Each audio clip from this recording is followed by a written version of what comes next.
Welcome to Voyage Daily Tech, the most important news personalized for you every day, supported by Voyage.com.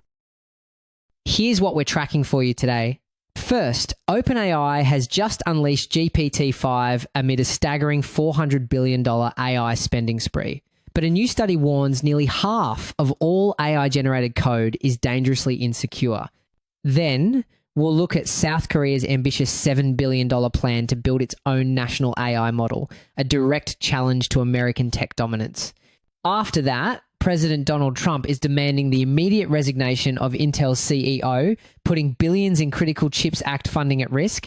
We'll also cover the spectacular 95% collapse of Keith Rabois' e-commerce company OpenStore, which is now liquidating over 40 brands. And finally, we'll take you inside a new robot mall in Beijing that's selling life-size humanoids, part of China's $20 billion plan to build a robot workforce. Let's start with a single statistic that might just change your entire perspective on this industry. 4 of the world's biggest tech companies are about to spend nearly $400 billion on AI. Yes, that's billion with a B. A huge chunk of that money isn't just for research and development. It's going into physical infrastructure, building massive data centers and buying up all the specialized AI accelerated chips they can get their hands on. They are, in effect, building the engine before they're entirely sure how the car will drive. And right on cue, OpenAI just dropped GPT-5, the next generation AI, making it available to all 700 million ChatGPT users. Now, what sets this new model apart isn't just its size, it's how it thinks. GPT-5 uses a technique called test time compute, which basically means it can spend more time and energy thinking about a hard problem before giving an answer. The trade-off? It's slower and more expensive for complex queries, which could create a new, pricier tier of AI that isn't accessible to everyone. The company's CEO, Sam Altman, says it's like having a PhD level expert you can ask anything. The implication here is profound. When foundational knowledge becomes a commodity, it forces entire professions to change. Experts in fields like medicine and law will have to redefine their value, focusing less on what they know and more on their human judgment and ethics. He claims it can write entire pieces of working software on demand, heralding a new era of software on demand. However, this incredible capability comes with a major catch. While it sounds amazing, research shows that this AI-generated code can be riddled with problems. A recent study from Veracode found that a staggering 45% of code written by AI contains security flaws.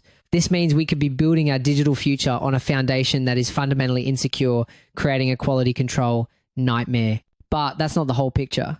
The AI industry is under massive pressure to prove this spending spree is worth it, and the cracks are starting to show. One economics writer put it bluntly, business spending on AI has been pretty weak. And he's got a point. A recent Bain & Company survey found that while 87% of companies are experimenting with generative AI, a quarter of them are already failing to see the return on investment they expected.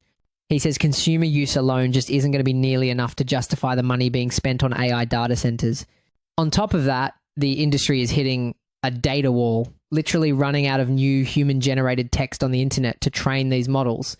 The core of the issue is that AI models learn from data, and we've basically used up the high-quality public internet. The proposed solution is to use synthetic AI-generated data for training, but this creates a dangerous feedback loop. Researchers call model collapse. It's where the AI, trained on its own slightly flawed outputs over and over again, starts to degrade and lose touch with reality. One study in the journal Nature showed a model trained this way eventually started talking about jackrabbits in a text about medieval architecture. The AI, in essence, starts to go mad. One podcaster explained the current AI learning process like this. Imagine teaching someone saxophone. The moment they make a mistake, you send them away and write instructions for the next student. The new student tries to play perfectly on their first attempt, based only on your notes. It just wouldn't work. This all comes as OpenAI is reportedly in discussions for a staggering $500 billion valuation, with top AI researchers now commanding $100 million signing bonuses. So the world just got a powerful new AI. But with hundreds of billions on the line and fundamental limits in sight, the real question is this the next tech revolution or the most expensive gamble in history? We've been talking about the massive AI spending in the US, but in this global war for AI dominance, a new player just entered the ring with a radical plan to challenge everyone. Believe it or not, South Korea has tasked its biggest companies, from SK Telecom to LG and Naver, to build a single national artificial intelligence model. This isn't just another AI project. It's a bid for total AI sovereignty. To understand their strategy, you have to look at the data they're using. South Korea is powering its model with uniquely national data sets. We're talking about a specially compiled collection of over 3.5 million Korean news articles and a data set of over 70,000 question and answer pairs from Korean Wikipedia. The goal is to create an AI that is deeply fluent in Korean culture and values, a huge step in avoiding the biases found in some Western models. While other nations are buying American technology, South Korea is building its own complete system from the ground up. They're aiming to create a near self-sufficient AI industry, leveraging their own technology from the microchips all the way to the software. They call it the full AI stack. However, if you zoom out, you'll see another layer of strategy at play. The full AI stack is an ambition, not yet a reality. South Korea still has critical dependencies. For example, they're planning to secure 10,000 high-performance GPUs by 2025, but those will almost certainly come from the American company NVIDIA. And SK Group is partnering with Amazon Web Services to build its largest AI data center. So it's a strategic gamble, building their own software and models, while still standing on the shoulders of American hardware and cloud infrastructure. This entire initiative is built on the country's biggest strength, its absolute dominance in the components that power AI. Companies like Samsung and SK Hynix make the high bandwidth memory chips that are critical to NVIDIA's world-leading products. Now, they're using that leverage to build their own empire, and their ambition is anything but modest. The head of the project at SK Telecom went on the record with a stunning claim. The goal is to create open source models that are, quote, on par in terms of performance with those large tech players like OpenAI or Anthropic. This isn't just a vague promise. The government has a clear strategy to make this happen. In 2025, they officially designated 5 elite teams from companies like Naver, SK Telecom, and LG as KAI companies, giving them government support with data and computing resources to build these powerful new models. This national ambition is backed by serious capital. The country's president announced a staggering investment of nearly $7 billion into AI development by 2027, with the explicit goal of becoming a top 3 global AI power. South Korea is positioning itself to be the world's third option, a potential AI powerhouse for nations that don't want to rely on the US or China. The question is, in a high-stakes race where billions are being poured into American and Chinese labs, can the country that mastered memory chips truly build a competitive alternative, or is this a gamble that could isolate them completely? Speaking of high-stakes geopolitical maneuvering in the tech world, the drama is also unfolding right here at home. President Donald Trump just called for the head of US chipmaker Intel to resign, quote, immediately. To grasp the gravity of this, you have to understand the Trump administration's relationship with corporate leaders. It's become intensely personal and transactional. Research shows a pattern where public praise can earn a CEO favor, while even the slightest dissent can provoke swift retaliation. We've seen it with leaders from Apple and Ford who used praise to navigate policy, and with others who faced threats after disagreeing. This isn't just policy, it's a high-stakes game of loyalty.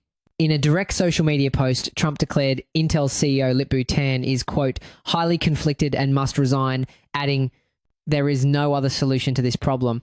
The explosive accusation centers on alleged investments in companies with ties to the Chinese military. What's driving this accusation is the complete reversal in how US-China tech investments are viewed. Just a few years ago, cross-border investment was the norm, but now it's a geopolitical minefield. US venture capital flowing into China has plummeted by over 60% in the last year alone. This shift is so dramatic that an executive order now actively restricts American investments in Chinese firms working on sensitive tech like semiconductors and AI.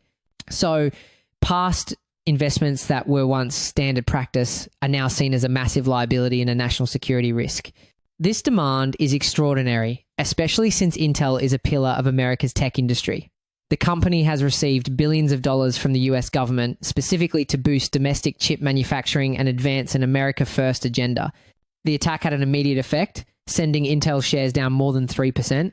The crucial detail about that government money is that those billions come from the CHIPS Act, which has powerful strings attached called national security guardrails.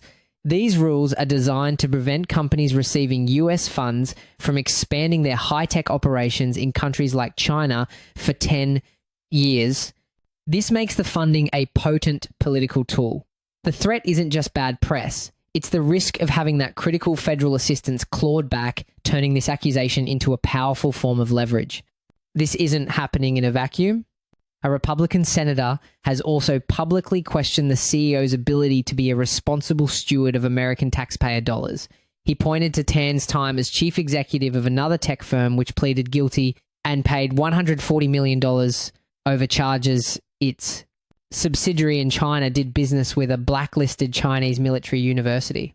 This is part of a broader emerging trend that some are calling a new Red Scare for tech executives, where any past business dealing, investment, or partnership connected to China is being put under an intense microscope. But some insiders think this is about more than just past investments. One industry expert believes Trump is using this controversy to turn up the heat on Intel over something else entirely, suggesting a negotiation behind the scenes went south. He points to potential disputes over Intel's US investment plans or even a rumored partnership with Taiwanese chip giant TSMC. Intel, for its part, insists it is deeply committed to US national and economic security. But this puts a brand new CEO, hired just months ago, to turn the company around directly in the administration's crosshairs. For Intel, the timing of this political firestorm couldn't be worse. The company is in the middle of a fragile and critical turnaround, trying to regain its footing against competitors after years of falling behind. This political firestorm threatens to distract from and even derail those crucial restructuring efforts, potentially forcing the company to make decisions based on political appeasement rather than sound business strategy. It raises a critical question for one of America's most vital industries. Is this a fight for national security, or is it a high-stakes power play to control the future of technology itself? While established giants like Intel navigate political minefields, the venture-backed world is dealing with implosions of a different kind. A company's valuation just collapsed by 95%. That's a drop from $1 billion down to just $50 million. The company is OpenStore, an e-commerce powerhouse co-founded by famed Silicon Valley venture capitalist Keith Rabois. The meteoric rise of this company is a textbook case of the halo effect in Silicon Valley. Rabois is part of the legendary PayPal mafia, and his reputation alone can be a massive magnet for investment.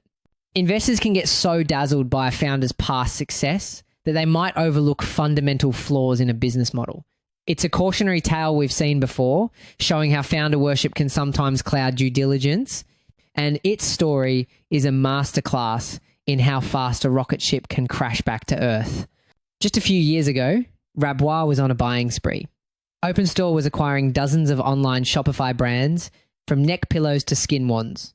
The way they did this was incredibly aggressive, offering small brand founders a swift, all-cash exit. They created an automated process where a founder could get an offer in 24 hours and complete the sale in as little as a week, providing immediate liquidity before this collapse ever happened. Rabois famously boasted, "We can absolutely handle acquiring a business in a day," adding, "I eventually want to get to one an hour." He called the team the best talent I have ever worked with. The company was convinced it had a secret weapon, its own proprietary technology, including an AI-powered customer support tool called OpenDesk. The promise was that this tech would automate and streamline operations, making it possible to manage dozens of different brands efficiently. But the reality was that a one-size-fits-all tech solution couldn't handle the unique complexities of each individual brand. Today, everything must go. OpenStore is shutting down and liquidating over 40 of its brands, offering steep discounts just to move the remaining merchandise. The entire company is now pivoting to focus on a single brand it bought in 2022, a menswear line called Jack Archer.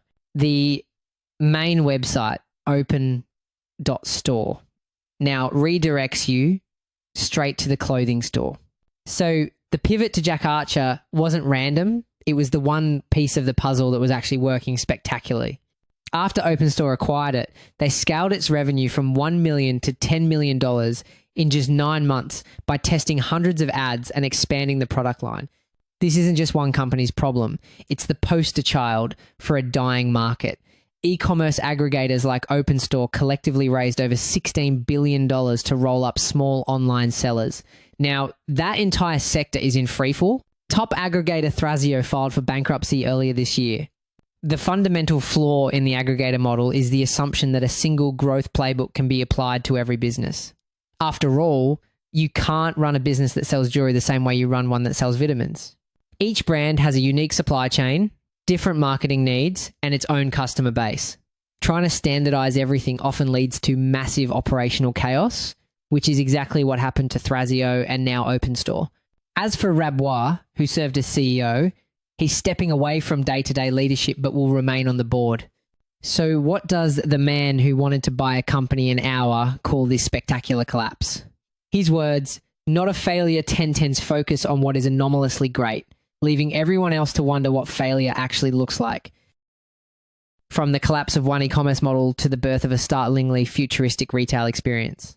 A new store just opened in Beijing where you can walk in and buy a life-size, human-like replica of Albert Einstein. And that's not even the most surprising part. This brings up a fascinating psychological phenomenon known as the uncanny valley. Seeing a robot that looks almost, but not perfectly, human can be unsettling. Our brains expect something that looks human to act human. And when it doesn't, it creates a feeling of eeriness. And this is critical because as these robots enter our homes, their design will be crucial for our comfort and trust. Welcome to the Robot Mall, one of the first places in the world selling humanoid robots directly to the public. It's set up just like a car dealership, offering sales, spare parts, and maintenance for everything from mechanical butlers to chess-playing machines. Visitors can interact with over 100 different types of robots. This car dealership model is a deliberate strategy to make advanced robotics feel normal and accessible, offering financing and trade-ins to get these machines into homes faster. But there's a huge challenge here. Unlike the car industry, the world of robotics has very few standardized parts. This means repairs could be complex and expensive, creating a closed system where only the original manufacturer can fix your robot. This is already sparking a debate about the right to repair for robots. And the price tag? It ranges from just under $300 to several million yuan. Right next door, there's even a themed restaurant where robot waiters serve you food prepared by mechanical chefs. But this isn't just a quirky retail experiment. This is a glimpse into a massive national strategy. The Chinese government has funneled over $20 billion in subsidies into robotics in the past year alone. A 1 trillion yuan fund for AI and robotic startups is also in the works. The motivation for this state-fueled push goes far beyond cool technology. It's a direct response to a national crisis. The goal is to flood the market with robots to counter a shrinking workforce and an aging population. However, this aggressive approach has risks. Experts warn it could create an industry bubble, with companies chasing subsidies rather than true innovation. What's often overlooked, however, is that despite these huge investments, a significant portion of the high-tech components in these robots are still imported, showing a critical dependency on foreign technology. Here's where it gets interesting. The store director said the goal is to push robots into thousands of households. This is China's high-stakes play to overcome huge national challenges, like a slowing economy and an aging population. And while some jobs will be automated, this revolution is also creating a whole new human workforce. Think about it. A store offering sales and maintenance needs people. New roles are emerging for robot technicians, human-robot interaction designers, and even AI ethicists. The education system has to adapt quickly to train people for careers that didn't exist just a few years ago. And just when you think it couldn't get more futuristic, Beijing is also preparing to host the inaugural World Humanoid Robot Games. More than 20 countries will send teams to compete in track and field, dance, and football. The robot revolution isn't just coming, it's now for sale in a shopping mall, and it has its own Olympic Games. That's it for today on Voyage Daily Tech. Follow, share, and stay tuned for daily updates coming your way tomorrow.